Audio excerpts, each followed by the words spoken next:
नमस्कार दोस्तों, सुभाष की बात में हम बात करेंगे धर्म को लेकर छिड़ी बहस पर।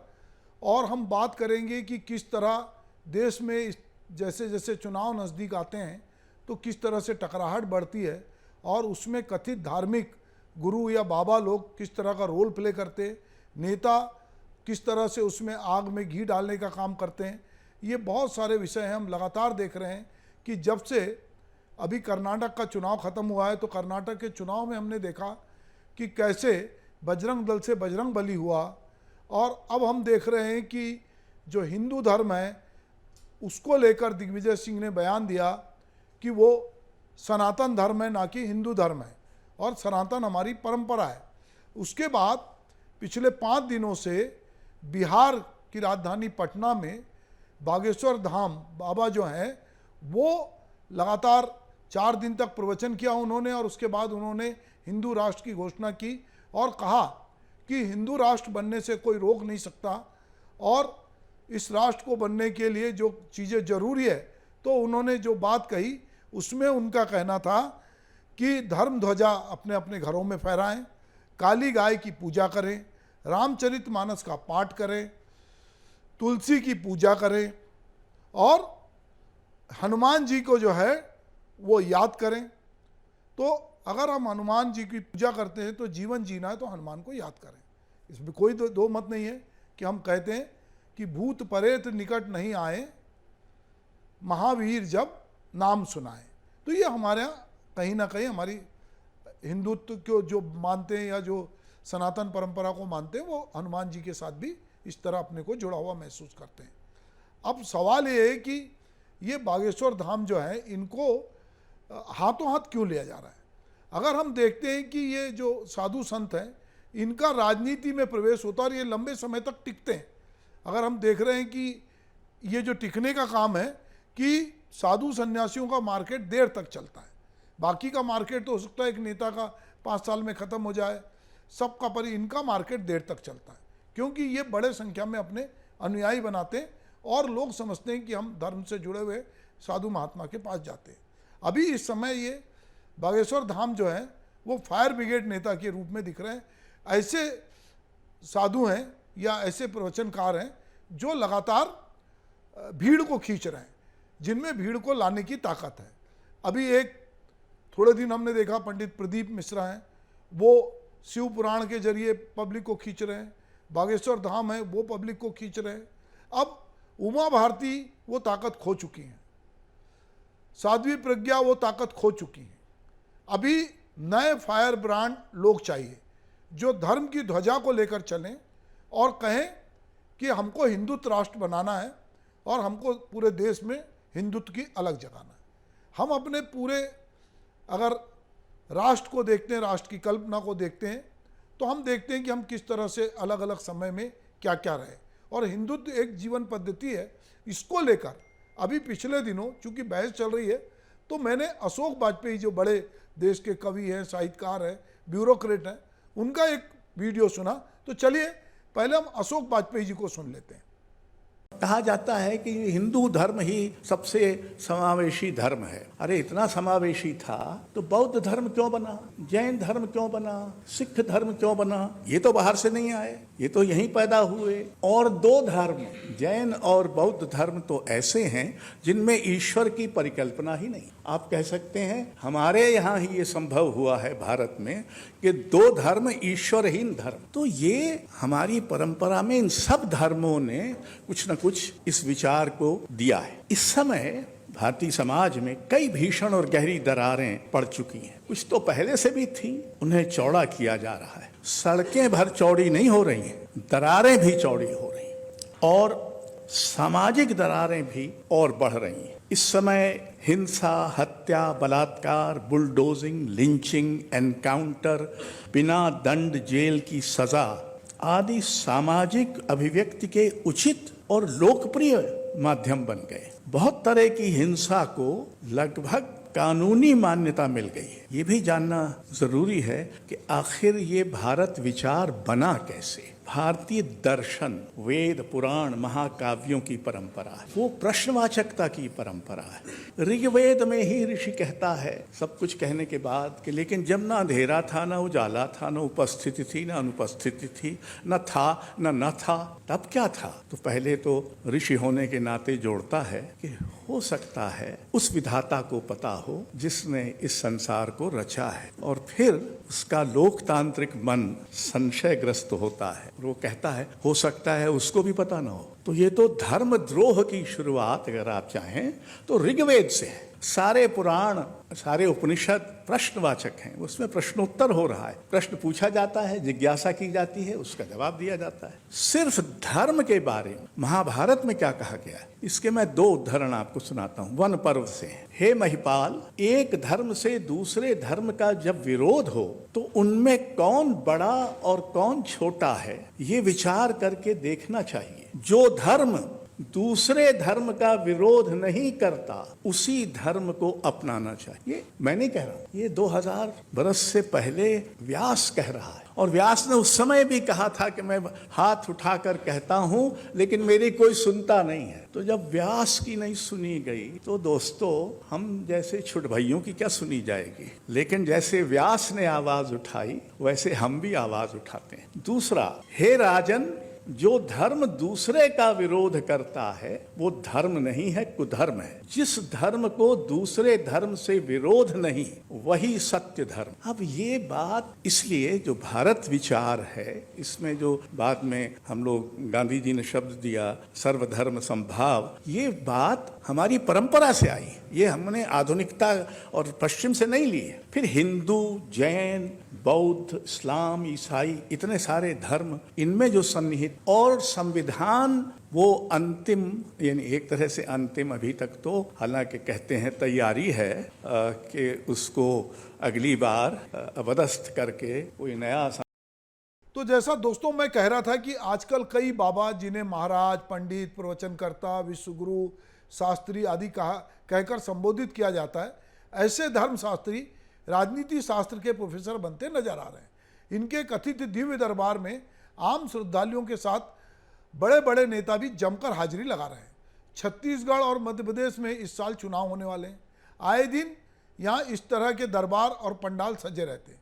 जिस तरह से सोशल मीडिया पर इन बाबाओं के चमत्कार की कहानियाँ प्रचारित की गई हैं, उससे प्रभावित होकर हजारों लाखों की संख्या में लोग इस उम्मीद के साथ यहाँ पहुँच रहे हैं कि शायद उन पर कृपा बरस जाए और इन बाबाओं के चमत्कार से उनका जीवन चमत्कृत हो जाए। हालांकि यहाँ माथा टेकने पहुँच रहे नेता ये सब खेल जानते हैं। वे यहाँ आ रही भीड़ के रंग में रंग कर उन्हें साधने की कोशिश में यहाँ पहुँचे हैं, पर महाराज जी को प्रणाम कर खुद को धर्म के ध्वजावाहक घोषित करने की कोशिश भी करते हैं, जिसमें जनता को लगे कि नेताजी की सोच हमारी जैसी है और वे महाराज की शरण में है। इस तरह बाबाओं के दरबार में आम आदमी को का भला हो ना हो, इन नेताओं का भला जरूर हो जाता है। आजकल धर्म और राजनीति का एक साथ बना है, और ये कोई आज की बात नहीं है। धर्म और राजनीति हम देखते हैं कि जब हमारे देश में राज सत्ता थी तब भी जो है राजा को ईश्वर का प्रतिनिधि बता के जो उस समय के धर्म की ध्वजा लेके चल रहे थे, वो लोग पुरोहित और पंडित और बाकी लोग ये बताते थे आम रियाया को कि राजा की आज्ञा को आप मानो, कि राजा की जो आज्ञा है वही ईश्वर की आज्ञा है। और ऐसा नहीं कि ये सनातन धर्म या हिंदू धर्म में था, बहुत सारे धर्मों में हम देखते हैं कि बीच में एक मिडिल मैन होता है। चाहे हम क्रिश्चियनिटी की बात करें, चाहे इस्लाम की बात करें, बीच में कहीं ना कहीं एक मुल्ला, मौलवी, पादरी, ये सब होते हैं जो आपको कई बार तो धर्म की व्याख्या करते हैं, बताते हैं, पर बहुत बार ये फतवा भी जारी करते हैं। ये बहुत सारी चीज़ें कहते हैं और लोगों को मोड़ते हैं, और कोशिश ये रहती कि ये राज सत्ता के पक्ष में बात करें। ये हमेशा राज सत्ता के पक्ष में खड़े दिखाई देते हैं, और धर्म इनके लिए चूँकि एक माध्यम है और लोग उससे प्रभावित होते हैं, तो ये एक धार्मिक आवरण की आड़ में ये बहुत सारी बातें करते हैं। अब जनता चूँकि इनके प्रभाव मंडल में है, इसलिए बड़ी संख्या में जनता इनके पास जाती है। दरअसल हम ये देखते हैं कि जो इस तरह की बातें होती है, तो मैं बार बार अपने बातचीत में, लेखन में, चूंकि परसाई को बहुत पढ़ता हूँ और उनकी जन्मशती चल रही है, तो मुझे लगता है कि अब मैं उनको ही कोट करूँ। धार्मिक उन्माद पैदा करना, अंधविश्वास फैलाना, लोगों को अज्ञानी और क्रूर बनाना राज सत्ता, धर्म सत्ता और पुरुष सत्ता का पुराना हथकंडा है। ये हरिशंकर परसाई लिखते हैं। वो कहते हैं कि होल टाइम मुनि या तपस्वी बड़ा दयनीय प्राणी होता है। तो अब ये लोग होल टाइम मुनि या तपस्वी नहीं है, इनकी तपस्या एक अलग तरह की। ये तपस्या जो है एक दरबार में कन्वर्ट हो गई, एक बड़े इवेंट में कन्वर्ट हो गई है, और ये जनता के बीच में इस तरह की बात करते हैं कि जनता और नेता इससे प्रभावित हों।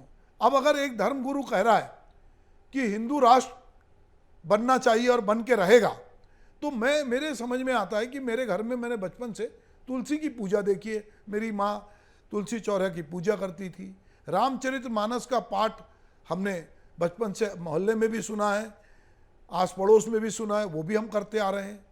फिर इसके अलावा गाय का दूध, अब काली गाय का तो याद नहीं, पर गाय का भी दूध पी रहे थे हम और उसकी पूजा भी कर रहे थे। गाय हमारे लिए पूजनीय रही है, तो वो कामधेनु रही है, हम उसकी भी पूजा करते हैं। धर्म ध्वजा जहाँ तक फहराने की बात है, तो चूंकि मेरे पिता फ्रीडम फाइटर थे, तो धर्म की ध्वजा तो मेरे घर में नहीं फहरती थी, पर झंडा फहरता था देश का, तो वो भी कर लिए। बहुतों के घरों में धर्म ध्वजा भी फहर रही है। तो हनुमान जी की भी हम याद करते हैं। तो मुझे लगता है कि इतने साल तो हो गए अमृत महोत्सव मना रहे हैं, पर अभी हिंदू राष्ट्र बना नहीं। पर जिस तरह की कोशिश हो रही है, वो लग रहा है कि इसको ये लोग एक तरह से एजेंडे के तहत ये राष्ट्र बनाना चाहते हैं। तो अब सवाल ये है कि अगर ये हिंदू राष्ट्र बन रहा है, तो बाकी लोगों का क्या होगा। अशोक वाजपेयी को अभी हमने सुना, और उन्होंने व्यास को कोट किया कि जो धर्म दूसरे धर्म का विरोध नहीं करता, उसे अपनाना चाहिए। हे राजन, जो धर्म दूसरों का विरोध करता है वह धर्म नहीं विधर्म है। ये अशोक वाजपेयी हमारी ऋजुवेद से बोल रहे हैं, वेद व्यास के जरिए बोल रहे हैं, और वो बहुत सारी ऐसी बात कर रहे हैं। दिग्विजय सिंह कांग्रेस के वरिष्ठ नेता हैं, वो पढ़े लिखे भी हैं, पर उनको उनकी टाइमिंग जो है हमेशा गड़बड़ा जाती है। अभी वो जान रहे हैं कि अभी कर्नाटक का चुनाव भाजपा से जिस तरह कांग्रेस जीती है, और अभी बजरंग दल से बजरंग बली का विवाद ही खत्म नहीं हुआ, उनको बोलने के लिए 1001 मुद्दे हो सकते थे, पर वो पता नहीं क्यों ऐसे समय जो बात अगर अशोक वाजपेयी बोल रहे हैं तो बौद्धिक समाज में बोल रहे हैं, पर दिग्विजय सिंह तो एक प्रेस में स्टेटमेंट दे रहे हैं पब्लिक के लिए, और वो कह रहे हैं कि हिंदू धर्म नहीं सनातन धर्म है। अरे भाई, अगर हिंदू धर्म है या सनातन धर्म है तो इससे क्या बिगड़ जाता था। पर आप बैठे ठाले, आप जो ठहरा हुआ पानी उसमें कंकड़ फेंकते हैं। बीजेपी या बाकी जो दल हैं वो दिग्विजय सिंह जैसे नेताओं की बाट जोते रहते हैं कि ये ऐसा क्या बोले, और मीडिया जिसके पास 24 घंटे का चैनल है और जिसको कोई ना कोई सनसनीखेज खबर दिखाना है, उसके लिए ये जो इस तरह के वाक्य होते हैं वो दिन भर एक बहस का मुद्दा बन जाते हैं। और हम देख रहे हैं कि 2 दिन से 3 दिन से तीसरा दिन है कि टीवी चैनलों पे इसमें बहस चल रही है, बाकी मुद्दे अलग चले गए। हमने देखा कि कर्नाटक के चुनाव में जो मूल मुद्दे थे वो कहीं अदृश्य हो गए, और वहाँ पे बजरंग दल, बजरंग बली, भगवान राम, ये सब आ गए। अब ये इससे जैसे तैसे निजात मिली थी, और हमको लग रहा था कि अब मूल मुद्दों पे बात होगी, क्योंकि अभी मध्य प्रदेश में, छत्तीसगढ़ में, राजस्थान में चुनाव है, यहाँ के अपने मुद्दे हैं, इस पे बात होगी। तो दिग्विजय सिंह ने एक बयान देकर बैठे ठाले ये जो धार्मिक नेता हैं या जो धर्म से जुड़ी हुई पार्टियां हैं, उनके लोगों को ये बात कह दी। अब ये कह रहे हैं कि साहब कांग्रेस जो है वो दरअसल धर्म विरोधी है, उसका चेहरा इस तरह का। और देखिए दिग्विजय सिंह क्या कह रहे हैं। देखो, बात यह है, हमारा सनातन धर्म है, हम हिंदुत्व को धर्म नहीं मानते। सनातन धर्म के आयोजन में क्या नारा लगता है? धर्म की अधर्म का प्राणियों में और विश्व का, ये सनातन धर्म है। हिंदुत्व में ये नहीं है। हिंदुत्व में ये कि जो हमारी बात नहीं माने उसको डंडा मारो, उसका घर तोड़ दो, उससे पैसे खा जाओ, ये और क्यों आप भूल जाते हो? आपके पड़ोस में बजरंग दल के नेता श्री बलराम सिंह सतना के आईएसआई के लिए पाकिस्तानी एजेंसी के से पैसा लेकर जासूसी करते पकड़े गए और 20 लोग उनके साथ और थे। ध्रुव सक्सेना भोपाल का आईटी का अध्यक्ष, भोपाल का आईएसआई के लिए जासूसी कर रहे थे और अभी एक पकड़े गए। ऐसा नहीं कि दिग्विजय सिंह जो कह रहे हैं वो गलत बात कह रहे हैं। दिग्विजय सिंह के कहने का जो तरीका, टाइमिंग है वो गलत है। अशोक वाजपेयी भी वही बात कह रहे हैं, पर अशोक वाजपेयी पूरे संदर्भ के साथ ये बात कह रहे हैं। और जो भी साहित्य का आदमी होगा, कला संस्कृति का जुड़ा होगा, अगर वो ये बात करेगा तो वो हिंदुत्व के बारे में यदि बात करेगा तो गांधी जी के लिए हिंदू धर्म क्या था, सनातन धर्म क्या है, ये उसकी व्याख्या करेगा। वो अपनी सुविधा से नहीं करेगा, वो बहुत सारी चीज़ों को कोट करेगा। पर अभी चूंकि ये ज़माना रील का है, ये ज़माना बहुत ब्रेकिंग न्यूज़ का है, जहाँ बहुत लोग लंबा नहीं देखना चाहते, एक वाक्य पकड़ लेते हैं किसी भी पूरे पैराग्राफ में से और उसको लेकर खेला जाता है। और मीडिया भी ये काम करता है और बहुत सारे लोग तो इसीलिए रखे भी गए हैं कि वो दिन भर इसी तरह की जुगाली करें और लोगों को उलझा के रखें। तो कहीं ना कहीं धर्म और राजनीति की जो गलबैयाँ हैं, या हम कहें कि उनके बीच में जो दुर्भी संधि है, वो संधि हमको चुनाव के समय बहुत प्रमुखता से दिखती है। और हम देखते हैं कि किस तरह धर्म राजनीति के साथ सांठगांठ करता है, और जो धर्म की ध्वजा लेकर चलने की बात करते हैं वो राजनीति के गलियारे में किस तरह से अपनी जगह बनाते हैं। राजनीति किस तरह से इन अखाड़ों को, इन मठों को, इनको किस तरह से प्रश्रय देती है और अपने साथ लेके चलती, क्योंकि राजनीति जानती कि हमको जनता से ज़्यादा जनता को अपने साथ जोड़ना है। और जनता के बीच धर्म एक ऐसा माध्यम है। इसीलिए गांधी जी ने धर्म को साथ रखकर, पर गांधी जी का वैष्णव जन तो तेने कहीं है जे पीर पराई जाने रे वाला था। पर अब जो नेता हैं वो ये समझ नहीं रहे हैं कि ऐसे समय जब एक राजनीतिक पार्टी धर्म की ध्वजा लेकर निकली और उसने अपना ताना बाना पूरे देश में फैलाया और वो इसको लेके आगे बढ़ रही है, उसके एजेंडे पे बहुत लोग काम कर रहे हैं, ऐसे समय दिग्विजय सिंह जैसे नेता, जो बहस होनी चाहिए कि किन मुद्दों पर लोगों ने वोट दिया, क्या कर्नाटक में क्या क्या चीज़ें थी, क्या क्या वहाँ की समस्या थी। अभी मध्य प्रदेश की राजनीति में वो मध्य प्रदेश के मुख्यमंत्री रहे और मध्य प्रदेश को भली भांति समझते हैं, वो मध्य प्रदेश के मुद्दों पे बात करते। जब छत्तीसगढ़ भी मध्य प्रदेश के साथ था, वो मुख्यमंत्री थे, वो इस पे बात करते। राजस्थान से वो जुड़े हैं, वहाँ के मुद्दों पे बात करते। पर उन्होंने बैठे ठाले एक बहस का अवसर दिया और हम देख रहे हैं, चाहे बाबा बागेश्वर धाम हो, चाहे प्रज्ञा हो, वो सांसद हैं भोपाल से, वो भी बीच बीच में कुछ बयान देती हैं और कहीं ना कहीं लोगों को हाशिए पे डालने की बात करती है, एक वर्ग विशेष को। तो इस समय जिस तरह के नेता बयानबाजी कर रहे हैं और जिस तरह से धार्मिक गुरु इसको हिंदू राष्ट्र बनाने पे तुले हैं, तो ये बहुत ही समझना चाहिए कि हमारे देश के लिए एक बहुत बड़ा क्रूशल समय है। फिर मैं परसाई को कहता हूँ कि जो जितना बड़ा अंड-मंड बकता है वह उतना ही बड़ा महात्मा होता है। तो इस समय बहुत सारे लोग अंड-मंड बक रहे हैं और उनके बकने से जो है बहुत सारा वातावरण जो है वो गरमा रहा है और मीडिया को बैठे ठाले बहस का मुद्दा मिल रहा है और देश की जनता अपने मूल मुद्दों से हट रही है। तो मुझे लगता है कि ये बात हम सबको समझनी होगी कि धर्म हमारी व्यक्तिगत आस्था का केंद्र है। हम मोको कहाँ ढूंढे रे बंदे, मैं तो तेरे पास, ना तो कोनो क्रियाक्रम में, ना ही जोग बैराग में, खोजी हो ही तो तुरंत ही मिलिए सब सांसों की सांस में। तो हम जिस परंपरा से आते हैं उस परंपरा में हम देखते हैं कि धर्म हमारे जीवन में किस तरह से हमारा आचरण होता है, किस तरह से ईश्वर हमारे लिए, हमारे पास ये सुविधा है। अगर हम हिंदू हैं तो मुझे ये सुविधा है कि मैं अपने किसी भी ईश्वर को पूज सकता हूँ और नहीं भी पूजूंगा तो भी मैं हिंदू रहूँगा। मेरे लिए ये बाध्यता नहीं है कि मैं शंकर को, भगवान शंकर को पूजता हूँ, कि भगवान कृष्ण को पूजता हूँ, कि भगवान राम को पूजता हूँ, कि संतोषी माता को पूजता हूँ, कि मैं वैभव लक्ष्मी को पूजता हूँ, कि मैं विष्णु भगवान को पूजता हूँ। मैं किसी को भी पूज सकता हूँ, ये मेरी फ्रीडम है। और मुझे अपना धर्म किस तरह से मनाना ये मेरा व्यक्तिगत मामला है, ये सार्वजनिक नहीं है।